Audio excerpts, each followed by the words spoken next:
ଇତିହାସ ରଚିଲେ king Kohli, ବନିଗଲେ record man.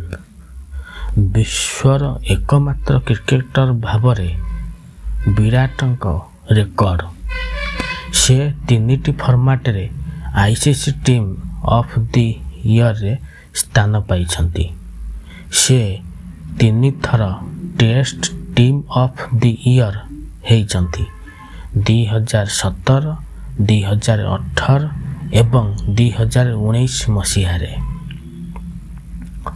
ସେ 6 ଥର ICC one-day of the year ହେଇଛନ୍ତି 2012, 2014, 2016, 2017, 2018 ଏବଂ 2019।